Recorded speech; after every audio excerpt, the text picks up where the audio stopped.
Paz do Senhor, igreja. Amém. Paz do Senhor, igreja. Amém. Estão cansados? Sabe por que vieram na igreja ontem e hoje? Glória a Jesus. Eu quero louvar a Deus pela vida do Laerte, né? Porque ele pregou metade do que eu ia pregar. Não tem problema não, eu prego outra metade, Laerte. Amém? Abra sua Bíblia comigo, por gentileza, na Epístola do Apóstolo Paulo aos Gálatas, capítulo 6, nós vamos ler do versículo 7 até o versículo de número 10. Glória a Jesus. Gálatas, capítulo 6, versículos 7, 8, 9 e 10. Quem já achou, diga amém. Então vamos lá. Diz assim a palavra do Senhor. Se tiver um pouquinho diferente da sua aí, o sentido é o mesmo, é que é a NVI, né? Então é um pouquinho diferente, mas a compreensão é a mesma. Não se deixe enganar, de Deus não se zomba, pois o que o homem semear, isto também colherá. Quem semeia para a sua carne, da carne colherá destruição. Mas quem semeia para o Espírito, do Espírito colherá a vida eterna.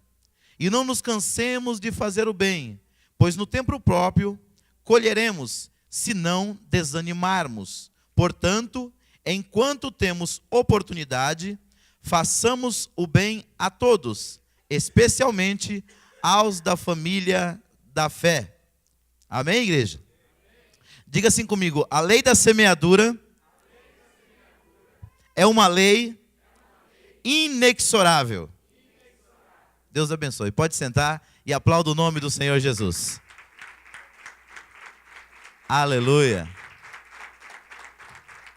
Eu sei que foi fraco porque alguns ainda estão com a Bíblia na mão, né? Agora aplauda o nome do Senhor Jesus com a Bíblia no banco. Glória a Deus. Amados, antes de ministrar, eu quero aqui apresentar meu irmão, meu amigo Osmar, que já há alguns anos eu não via. Fica de pé, Osmar, por gentileza.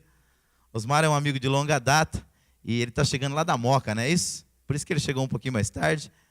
E é uma grata satisfação tê-lo conosco. E como é que a igreja diz para Osmar, irmãos?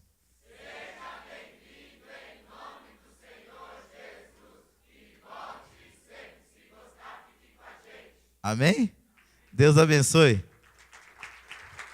Glória a Deus. Queridos, eu quero aqui falar um pouco nesta noite sobre alguns princípios, sobre a lei da semeadura. Como já foi largamente introduzido o assunto pelo Laerte, né?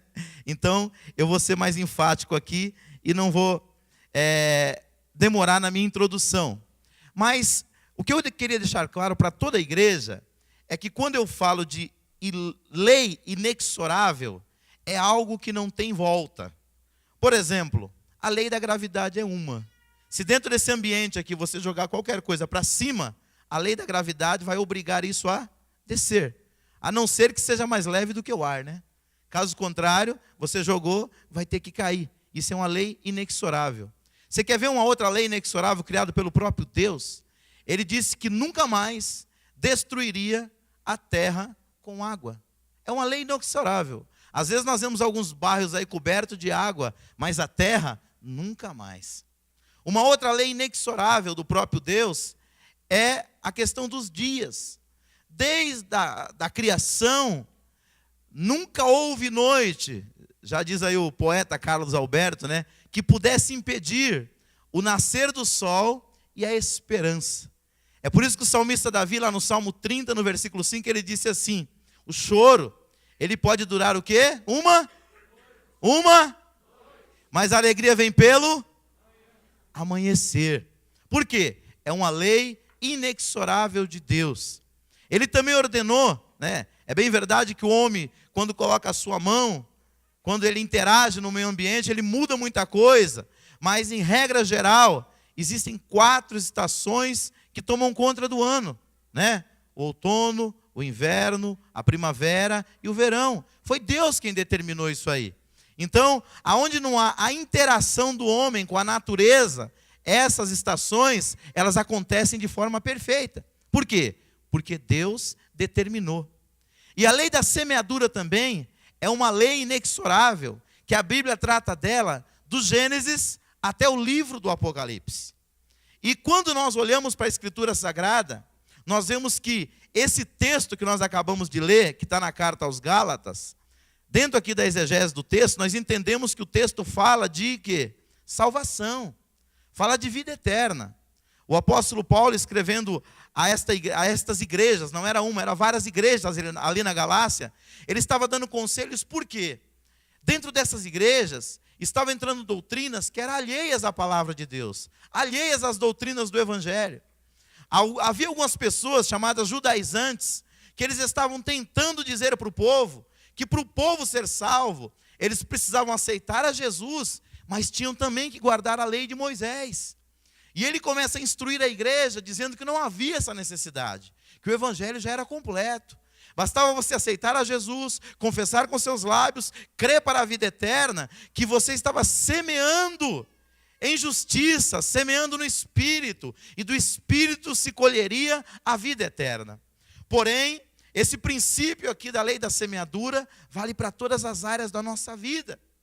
E dentro desse assunto eu quero aqui compartilhar com vocês alguns princípios acerca desta lei inexorável, que é a lei da semeadura. Em primeiro lugar, o que somos hoje é fruto do que plantamos ontem com nossas decisões e com nossas escolhas. Diga assim comigo: decisões e escolhas transformam as nossas vidas.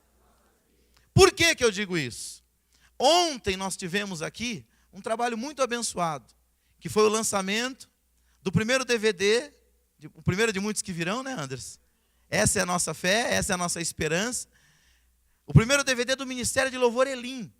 Só que, para quem estava envolvido, de repente, demais, não prestou atenção, que foi passado aqui algumas fotos, né? Foi passado aqui alguns slides. E naqueles slides foram sendo mostrados o quê? Tempos antes do dia de ontem. Imagens que foram congeladas no tempo e trazidas para nós refletirmos aqui. E ali foi sendo mostrado o quê? O início desse ministério de louvor, o desenvolvimento dele, o crescimento dele, até chegar onde chegou ontem. É assim ou não foi? Foi assim que aconteceu? Então o que nós percebemos ali? No decorrer de todo um tempo, houve o quê? Um plantio. Houve o quê? Escolhas, decisões que foram sendo feitas, que foram construindo uma realidade. O que nós somos hoje é fruto das escolhas que nós fizemos no passado. É bem verdade que muitas delas foram feitas sem sabedoria. É bem verdade que muitas delas foram feitas até antes de conhecermos o Evangelho. Mas para nós chegarmos até aqui, nós fizemos muitas escolhas. E o conselho da palavra de Deus hoje para nós é, para nós plantarmos boas sementes hoje, para que nós possamos colher coisas melhores amanhã. Porque quando a gente fala de lei da semeadura no mundo evangélico, leva-se muito isso só para o lado financeiro. Muitas das vezes, satura-se de falar só da questão financeira, que também é importante. Mas a lei da semeadura, ela atinge cada área da nossa vida. Ela atinge a vida espiritual. Ela atinge a nossa vida financeira, sim, porque uma má administração do dinheiro hoje vai trazer falência para nós no futuro. Porque eu tenho aprendido em administração que no importante não é o tanto que você ganha, é a forma que você administra. Porque tem pessoas que ganham muito, nós conhecemos um, né? Trabalhamos para ele, ele ganhava só de um local 100 mil reais por mês, só que devia 200, porque só a esposa ele tinha umas 4, 5. Então, como se diz, se cada um levar um terço da renda, sobra até, fica faltando até terço no final para dividir a renda. Enfim, quando nós falamos de lei de semeadura, nós falamos de escolhas que fazemos ao longo da vida. E a Bíblia Sagrada, desde o Antigo Testamento, vem nos orientando a fazermos escolhas sábias. Quando Deus reuniu o povo, e que Moisés começou a transmitir a lei pela segunda vez, a nação tinha andado 40 anos no deserto. Os que saíram do Egito tinham falecido todos, menos Josué e Calebe. E Moisés, que ainda estava vivo, mas que ia falecer logo em seguida. E ele começa a orientar o povo.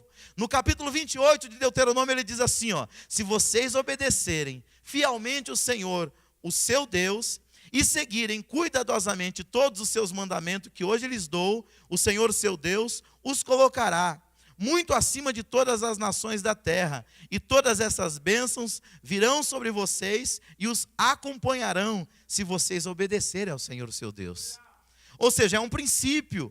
Não significa que Deus vai fazer conosco, igreja do Novo Testamento, as mesmas coisas que Ele fez com Israel no Antigo Testamento.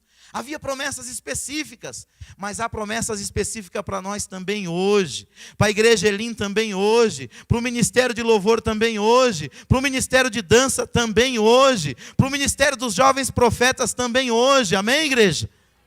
Vocês estão aí, amém? Existe promessa para nós, para a nossa vida espiritual, para a nossa vida conjugal, para a nossa vida material. Deus tem promessa. Eu já disse que o pastor Antônio Gilberto fez questão de pesquisar e descobriu 32 mil promessas na Bíblia. Você pode dizer glória a Deus? E tem muitas delas que são para a minha vida, são para a sua vida. Só que existe um condicional, e o condicional é: se obedecerdes. Deus chega para mim e fala: Davi, eu tenho uma promessa na sua vida.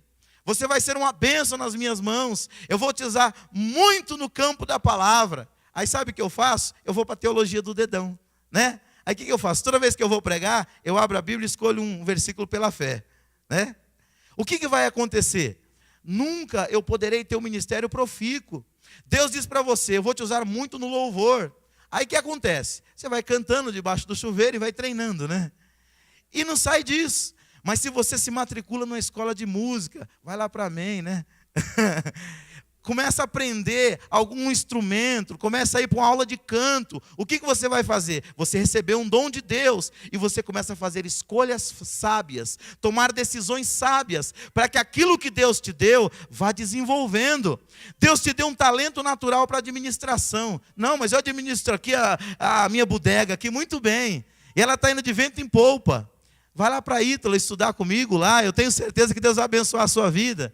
De preferência, quando for fazer a matrícula, dá o meu RA lá para me ganhar o bônus.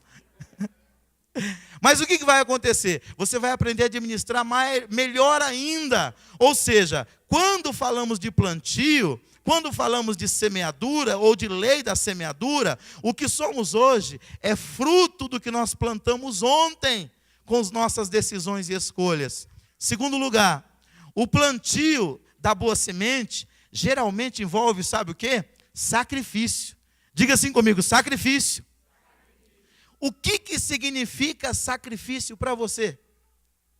Sacrifício, muitas das vezes, é fazer aquilo que naturalmente nós não queremos fazer. Espiritualmente falando, tem duas coisas que são muito difíceis de fazer, são sacrificiais. A primeira é orar. A segunda é perdoar. E não tem como nós termos uma vida abundante no Espírito sem essas duas categorias de coisas ou de elementos na nossa vida. A primeira é a oração, a segunda é o perdão. Mas existem muitas outras. Mas quando eu falo de que existe sacrifício, eu me recordo do Salmo 126, do versículo de número 5. Quando o salmista, no hino de louvor, ele fala sobre isso, ele diz assim, ó, Salmo 26, versículo 5. Aquele que semeia com lágrimas. Diga comigo, lágrimas. Queridos, na vida, tudo aquilo que é bom, tudo aquilo que é maravilhoso, tudo aquilo que é construído, que a gente dá muito valor, geralmente a gente suou muito e chorou muito para ter. Tudo aquilo que vem fácil, geralmente vai fácil. Por quê? Porque a gente não está preparado para adquirir. Agora, quanto mais sofrido, quanto mais sacrificoso for aquilo que você construir, mais valor você vai dar. Aleluia! Eu me recordo, hoje eu tenho um pau velho aí, mas eu tinha um pau mais velho do que esse. Eu lembro o primeiro carro que eu comprei, quando eu comprei o meu Uninho 91. Meu Deus, demorou para mim obter, mas quando eu obtive, parecia que eu tinha comprado uma Ferrari, pastor. Eu queria dar carona para todo mundo, né? O carro cabia 5, eu queria carregar 10. Mas não é porque eu era muito bonzinho, não. É porque eu queria que todo mundo conhecesse minha Ferrari, Laerte. Por quê? Porque suei, porque sofri. Foram 24 longos meses para pagar aqueles 3 mil reais restantes. Ou seja, para mim custou muito. Pode ser que para você hoje que tem um carro zero, um Uno 91 não vale nada. Mas, meu amigo, para mim, aquilo ali era como se fosse uma BMW. Era uma verdadeira McLaren, né? E diferente de hoje, eu lavava o carro toda semana. Eu lembro no final de ano, que eu estava tão envolvido na causa, né? E aí é só Jesus na causa, né, Denise? Que eu gastei o 13º todinho para deixar o carro bonito. O pior é que mesmo depois de gastar o 13º todinho, o carro continuou feio. Porque não tem jeito, né?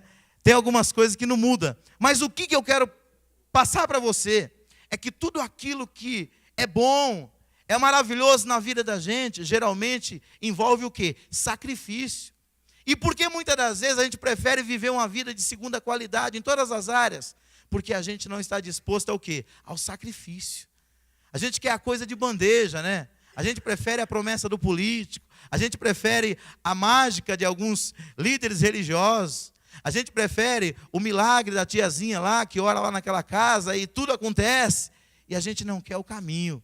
Querido, você quer receber bênçãos inefáveis de Deus, existe um caminho de sacrifício. Aleluia! Terceiro lugar, quando falamos de lei da semeadura, a colheita é sempre recompensadora. E aí eu vou falar o versículo que você já citou. Lucas capítulo 6, só não vou citar a pipoca, porque eu não sei onde é que você arrumou tanto saco para colocar tanta pipoca. É do grande, né? Lucas capítulo 6, versículo de número 37 e 38. Só que esse texto que a gente usa muito na questão financeira, ele fala diretamente dos relacionamentos. Olha o que diz o versículo 37. Diz assim, ó: não julguem, e vocês não serão julgados. Não condenem, e vocês não serão condenados. Perdoem, e vocês serão perdoados. 38. Deem, e lhes será dado uma boa medida, calcada, sacudida e transbordante será dada a vocês. Pois a medida que usarem também será usada para medir vocês. O Laerte já falou da questão financeira. Agora deixa eu aplicar esse texto aqui dentro dos relacionamentos. Querido, todo mundo que vive rodeado de amigos, que vive que nem o Roberto Carlos cantando que quer ter 1 milhão de amigos, tem que aprender a perdoar. Tem que aprender a passar por cima da ofensa. Tem que aprender a passar por cima muitas das vezes da mágoa, do rancor. Por quê? Porque só vai ter muitos amigos quem aprender a fazer isso. Porque o mundo dá muita volta. E às vezes aquele que te feriu hoje é aquele que amanhã vai bater na tua porta pedindo ajuda. E se você tiver um coração de Lucas 6, 37 e 38, você perdoá-lo-á e abençoará a vida dele. Agora, se você tiver um coração vingativo, você vai dizer para ele: meu filho, eu quero que tu morra, né? É que nem diz o outro: eu quero que tua casa pegue fogo e os bombeiros estejam de greve, né? Porque às vezes é esse o sentimento que a gente vê na sociedade, né? Por quê? A sociedade sem Deus, ela clama o quê? Por justiça. O sentimento que há dentro do nosso coração, primordial, quando acontece alguma maldade conosco ou com alguém que a gente ama, o sentimento é o quê? É de vingança. Mas a Bíblia diz que a vingança a quem pertence? A Deus. Então a nós é dado a possibilidade de crescer quando você perdoa. Então não julgue e não será julgado. Não condene e não será condenado. E Deus te dará a mesma medida, recalcada, sacudida e transbordante. Aleluia! Quarto lugar, entre o plantio e a colheita está sempre o fator tempo. Diga comigo: o tempo é o que separa a promessa do cumprimento. Queridos, nós estamos acostumados nessa sociedade pós-moderna a tudo ser muito rápido, né? Tudo muito rápido. Antigamente, eu me recordo quando a internet entrou no Brasil, meu amigo, para carregar, né, uma foto, né, começava a carregar, a moça tinha 18 anos, quando terminava ela tinha 36. Você começava a carregar a foto do seu filho, ele tinha 5 anos, quando terminava ele já estava saindo lá do ginásio. Baixar um download, então, era tudo muito demorado. Hoje não, é tudo muito rápido, né? Às vezes a gente reclama porque gasta 1 hora daqui no centro de São Paulo. Só que eu sou de uma época, eu não sou tão antigo assim, eu tenho apenas 37 anos, que a AM Boimirim era apenas... O pastor até engasgou aqui. Eu sou da época que a AM Boimirim era uma mão para ir e outra para voltar. Todo dia de manhã era uma fileira de 4, 5, 6, 10 quilômetros de ônibus azuis e vermelhos. E olha que eu não sou tão antigo assim, hein? E aquela multidão de gente andando pela calçada. Por quê? Às vezes demorava-se 3, 4 horas para chegar no centro de São Paulo. E hoje chega assim 1 hora, 1h30. E a gente já está nervoso. Por quê? A gente quer andar de trem-bala. A gente quer andar de metrô, meu amigo. Né? A gente não quer mais saber desse negócio de ônibus. Corredor é coisa do passado. A gente quer entrar no metrô. Estamos fazendo campanha para ter metrô na Piraporinha, no Jardim São Luís, no Jardim Ângela. Não é assim? Por quê? A gente quer que seja tudo mais rápido. Só que a gente olha para a Bíblia, tudo que Deus faz por nós não é um evento somente, é um processo. Diga comigo, Deus nos abençoa nos eventos através dos processos. E queridos, se a gente não passar o processo, o evento não tem graça. O que dá sabor ao evento do ministério de louvor, vamos usar de novo o ministério de louvor, é o processo que eles passaram. Quando olhamos para a Bíblia Sagrada, nós vemos que José, com 17 anos, recebe a promessa. Olha, vou te levantar, os seus irmãos vão se dobrar diante de ti, você vai ser uma bênção, você vai governar a terra. E ele entendeu aquilo através dos sonhos. Só que ele achava que ia ser naquele dia. Demoraram-se 13 anos. Diga comigo, 13 anos. Só que também tem outro. Deus chegou para Noé e falou, Noé, eu vou mandar água sobre a terra, vou destruir tudo. E Noé saiu que nem um doido fazendo a arca, achando que ia ser no outro dia. Demorou 120 anos. Jesus teve um ministério profícuo de 3 anos e meio. Mas ele demorou 30 anos para se manifestar. Então, querido, entenda, a vida é feita de eventos, sim. Mas para o evento ter sabor, tem que ter o processo. Eu estou olhando para a Denise aqui, eu estou me lembrando. Eu passei por um processo de 2 anos e meio de noivado e 2 anos e meio de namoro. Acho que meu sogro já estava enjoado de ver minha cara todo domingo lá na hora do almoço. E como se não bastasse, eu vinha, e vinha aquele monte de gente junto, Denise? O meu sogro coçava a cabeça e falava, meu Deus, vai ter que dar comida para essa turma toda, O Marcelo lembra disso, né, Marcelo? Vinha eu e o pessoal que estava na escola dominical tudinho. E era uma bênção, Era um prejuízo na casa de Montoninho. Mas passou o processo. Hoje, parece que eu nem passei por isso. Mas o sabor e o valor que eu dou para o meu relacionamento é porque eu sei o quanto que demorou e o quanto que eu sofri para ter. Então, amados, quando nós olhamos para as Escrituras Sagradas, nós entendemos que existe um tempo entre o que você planta e o que você colhe. A Igreja Elim completou esses dias, a sede completou 50 anos aqui no Brasil. E para chegar nesse nível que chegou aqui, foram necessários 5 décadas ou mais. E muitas das vezes a gente pensa que as coisas aconteceram da noite para o dia. Quando nós lembramos tudo o que se passou para trás, nós valorizamos mais aquele momento que nós estamos vivendo. Então Deus tem abençoado sua vida espiritual, Deus tem abençoado sua vida conjugal, Deus tem abençoado os seus filhos, Deus tem abençoado a sua igreja. Agradeça a Ele e valorize cada momento que Ele tem te dado.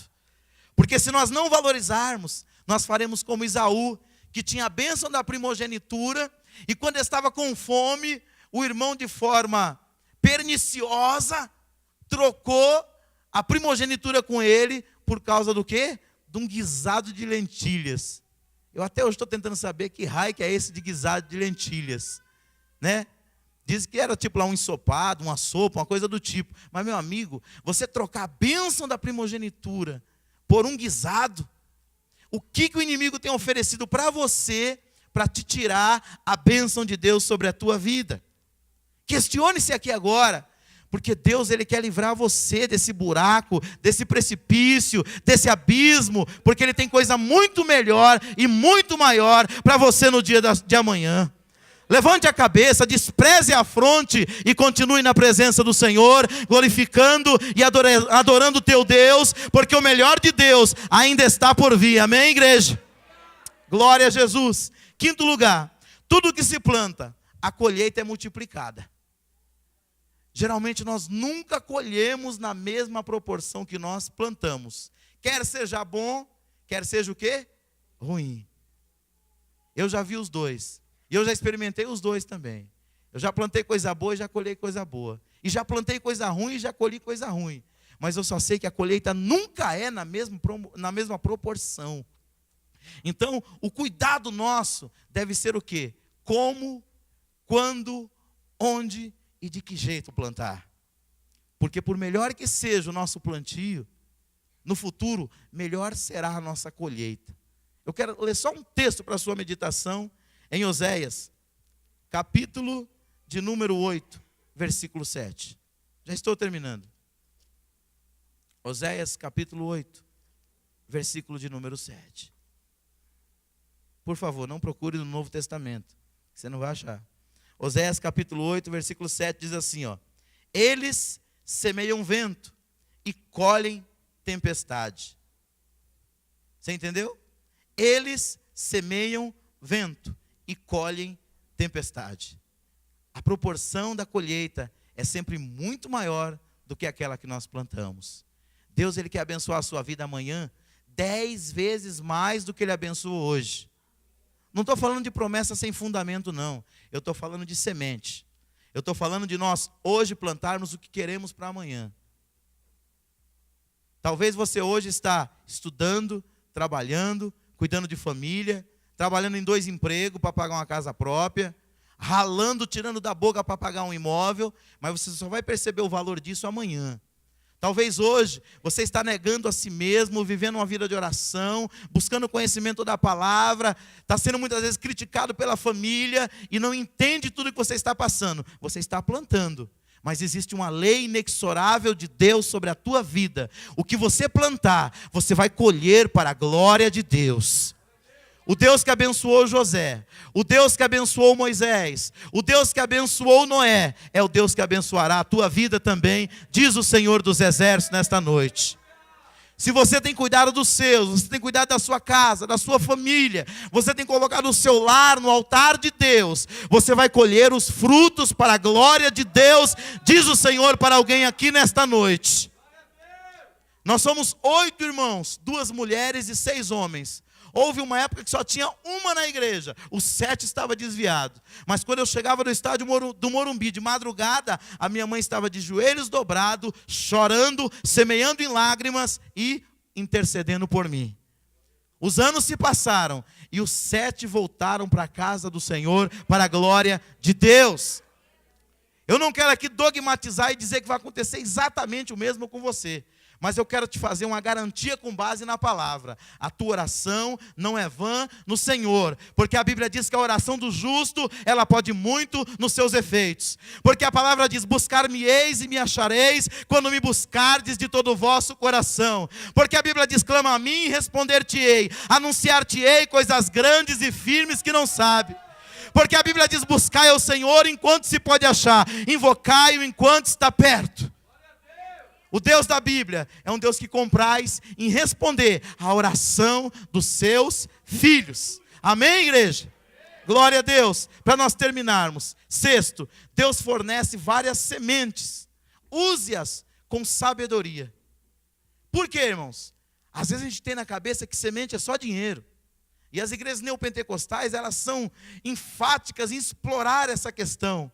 Mas eu vou dizer pelo menos 4 para você que você pode usar. A primeira semente que deve ser valorizada e usada por nós em toda ocasião é o tempo. Eclesiastes capítulo 3, versículo 1 diz assim, que há um tempo para todas as coisas debaixo do céu.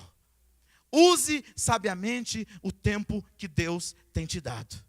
Há tempo para orar, há tempo para vir para a igreja, há tempo para cuidar da família, há tempo para trabalhar. Tem muita gente que não gosta muito do trabalho, mas há tempo para trabalhar também, né? Paulo chegou até a dizer que quem não trabalha é bom que não coma, né? Não estava falando para a zona de casa, não. Estava falando para nós marmanjos que tem que dar um duro para chegar lá, né? As mulheres vêm para o mercado de trabalho para nos ajudar, mas a obrigação é nossa. É nós homens que temos que honrar aquilo que Deus nos deu, a posição de cabeça e líder do nosso lar e abençoar a nossa família. Segundo lugar, a segunda semente são as palavras.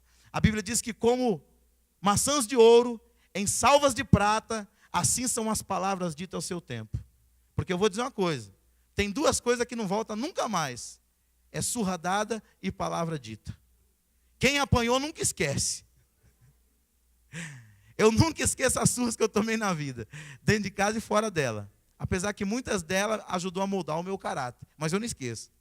Eu lembro uma vez que minha mãe me deu uma surra de chinelo, outra que ela deu uma surra de tábua de caixote. Só que quando você chega a apanhar de tábua de caixote da mãe, alguma coisa muito grave você fez. Só que ela não bateu muito não, porque eu tomei a tábua dela. Mas, irmãos, o que eu quero dizer? São o quê? São palavras que muitas vezes nós dizemos e que não tem volta. Da mesma forma que uma surra que você dá no filho não tem como voltar no tempo, entrar lá de volta para o futuro, né? E resolver a questão, não dá. Passou, acabou, já deu. Agora é pedir perdão e tocar a vida. É que nem a palavra. Terceiro lugar, as oportunidades. Dizem que oportunidades é que nem elefante branco. Geralmente passa e não volta mais. Você vê muito elefante cinza. Branco é raríssimo, mas existe. Querido, tem oportunidades que Deus dá para nós, que a gente joga fora. Mas o que passou, passou. Mas valorize a oportunidade que Deus está te dando hoje. Agora. Sabe, você está aqui nesta noite adorando a Deus, na beleza da sua santidade, glorificando o Senhor, na presença de Deus. É uma oportunidade única. Amanhã você pode ter outra, mas a de hoje passou, acabou. Aproveita ela hoje, a cada momento que Deus te der. Porque você só tem de Deus o agora. O amanhã não te pertence. E o passado já foi. O que temos de Deus é o agora. Quarta e última semente, os relacionamentos. Eu tinha que falar deles, né? Queridos, Deus tem colocado gente muito abençoada na nossa vida. E eu vou dizer uma coisa. Dizem que as pessoas só dão valor depois que perde. Então, Deus tem colocado alguém do teu lado. Um amigo, um pai. Eu já vi filho chorar barbaridade em velório de pai. Mas enquanto o pai era vivo, faltava bater na cara do pai. E a pessoa só nota o quanto essa pessoa é importante na nossa vida no dia que ela vai embora. Deus tem colocado pessoas na sua vida para te abençoar. Amém? Valorize essa pessoa em nome do Senhor Jesus. Agradeça a Deus por ela todo dia. Você que já tem trocentos dias que não fala com a sua mãe lá no Nordeste, meu amigo, para de ser muquirana. Manda um TIM para ela, né? Manda um chip da TIM para ela. É 25 centavos para conversar até acabar a bateria do celular. Pelo amor de Deus, né? A gente tem dinheiro para ir em tudo quanto é lugar, mas não tem dinheiro para visitar a mãe no norte. Meu amigo, tira esse dinheiro do colchão, pelo amor de Deus. Dá um jeito. Valoriza a pessoa que você tem, porque a vida é muito curta, gente. A vida passa muito rápido. Tiago disse que a nossa vida é semelhante a um vapor, Osmar. Você já viu o vapor de panela? Você abre assim, o vapor aparece e daqui a pouco foi embora. E aí? Depois que foi, a gente fica chorando lá, né? Chorando. Enquanto essa pessoa está do teu lado, valorize ela. Porque depois que ela partir, aí não dá mais. Se coloca de pé em nome do Senhor Jesus. Eu queria pregar mais, mas o Lerte já pregou tudo. Então, concluo dizendo o seguinte. O bom semeador, irmãos, ele é perseverante. Diga assim, o bom semeador é perseverante. Querido, não é fácil conseguir nada na vida a não ser problemas. Porque os problemas você não precisa ir atrás. Eles vêm atrás de você sem que você solicite. Eles tocam na sua campainha e digam, querida, cheguei. Não é assim? Você não precisa ir atrás. Eles vêm pelo telefone, eles vêm pelo e-mail, eles já estão vindo até pelo Facebook, viu? Toma cuidado. Tem gente encerrando a conta no Facebook de tanto problema que arrumou com esse trem aí. Toma cuidado. É uma ferramenta muito boa. Esses dias eu encontrei um amigo meu que há 10 anos não via. Estava lá no Japão. Esse abençoado aqui, encontrei ele através do Facebook. Perdi todos os contatos. Aí um dia eu lembrei o nome dele e o sobrenome. Coloquei lá, Osmar dos Reis. Apareceu o cidadão. Está 2 vezes mais gordo do que quando eu conheci, mas está aí, ó. Aleluia. É que você não me viu uns anos atrás, rapaz. Eu emagreci 10 quilos, viu? Então, queridos, o bom semeador, ele é perseverante. Mas para perseverar, nós precisamos de 3 coisas. Primeiro, nós temos que ter um propósito. Sem propósito, você não chega em lugar nenhum. O que é propósito, pastor? Propósito é meta. Propósito é objetivo. Propósito é alvo. Qual que é o teu alvo? Aonde você quer chegar, Silvinho? Aonde você quer chegar, José? Aonde você quer chegar, Maria? Onde você quer chegar, Marcelo? Aonde você quer chegar? Tem um crente do seu lado aí? Diga para ele assim: qual é o teu propósito? Aonde você quer chegar? Agora tem um porém. Não adianta ter propósito se não tiver planejamento.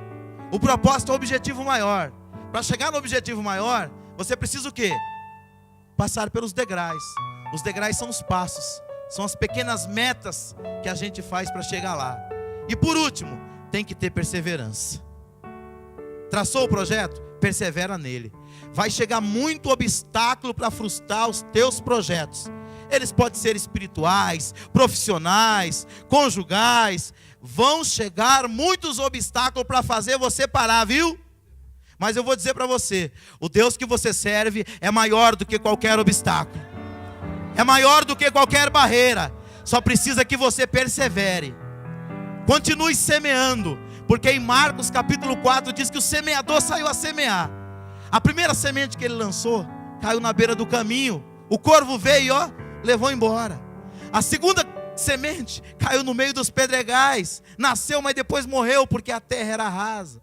A terceira semente caiu no meio dos espinheiros. Mas a quarta semente caiu numa terra boa. Diga assim: terra boa. E produziu 30, 60 e 100 para a glória de Deus. Talvez até hoje você só semeou em terra ruim. Isso em todo sentido na sua vida. Mas em nome do Senhor Jesus, glória seja dada ao nome do Senhor. Deus vai te orientar, Deus vai te dar sabedoria. E você vai começar a plantar em terra boa, semente boa. E ela vai nascer. E você vai glorificar o nome do Senhor na terra. Amém? Precisa ter perseverança. Vamos orar a Deus? E vamos pedir para Deus: Senhor, me dá força para continuar perseverando, plantando boas sementes. Mas principalmente, não me deixa tentar colher aquilo que eu nunca plantei. Dizem que a ambição universal dos homens, preste atenção nesse pensamento, a ambição universal dos homens é viver colhendo o que nunca plantou. Você sabe por que tanta gente joga na loteria federal, joga na Mega Sena? Eles querem colher o que eles nunca plantaram. Com isso, o governo está cada dia mais milionário e as pessoas cada dia mais pobres. Por quê? É uma falsa esperança. Você quer ter uma esperança real? Plante no lugar certo. Trabalhe, administre bem aquilo que Deus te deu. Seja um salário mínimo 2 ou 3, agradeça a Deus por ele. Oferte na casa do Senhor, como forma de gratidão pelo que Deus tem te feito. Dizime na casa do Senhor. E principalmente, os outros 90%, administre bem. Porque é desse que Deus vai fazer prosperar a sua vida material. E digo mais, esse princípio vale para todas as áreas da nossa vida. Amém? Então, que possamos ter uma ambição verdadeira, plantar e aguardar a colheita para a glória de Deus. Vamos orar? Vamos pedir para Deus sabedoria para plantar? Querido Deus e Pai, Senhor, nós falamos a Tua palavra, Senhor. Eu sei que muitas das vezes, Senhor, nós temos plantado sementes, meu Deus querido, que hoje estão atormentando a nossa vida. Ou em outros momentos da nossa vida, Pai, nós somos negligentes no nosso plantio. Ó Senhor, nós nos omitimos, ó Deus querido, e por isso as coisas chegaram aonde chegou. Mas, ó Pai, nesta noite nós queremos mudar a trajetória da nossa vida. A partir de escolhas sábias, a partir de decisões sábias, meu Deus, a partir de sementes abençoadas que o Senhor tem nos dado. Nos ajuda a administrar a semente do tempo, a semente do dinheiro, a semente das oportunidades, ó Pai. Todas as sementes que o Senhor tem colocado na nossa mão, a semente dos relacionamentos, ó Pai. Porque um dia, Senhor, eu quero olhar para trás, juntamente com toda esta igreja, e eu quero glorificar ao Senhor, porque estarei colhendo coisas boas, porque o Senhor me deu a oportunidade lá atrás de plantar coisas boas e de hoje colher coisas melhores ainda. Senhor, toda erva daninha que tem sido plantada na nossa vida, todo joio que tem sido plantado na nossa vida, Senhor, nos dá sabedoria, Senhor, para se desviar dele. Abençoa o nosso lar, abençoa a nossa casa, abençoa esta família que está em pé de guerra, Senhor. Abençoa este homem que já não tem mais controle sobre as suas finanças, Senhor. O cartão de crédito está estourado, o cheque especial está estourado, a dívida, meu Deus querido, contra ele em muitos lugares. Mas, ó Deus, dê a ele sabedoria, dê a ela sabedoria, Pai, para administrar os seus bens, porque o Senhor quer nos ensinar um caminho mais excelente. Nos dá boas sementes, Pai, e nos ensina a administrar cada uma delas para a glória do teu santo nome, Pai. Eu te peço e te agradeço em nome do Senhor Jesus. E os que creem, aplaudam o nome do nosso Rei.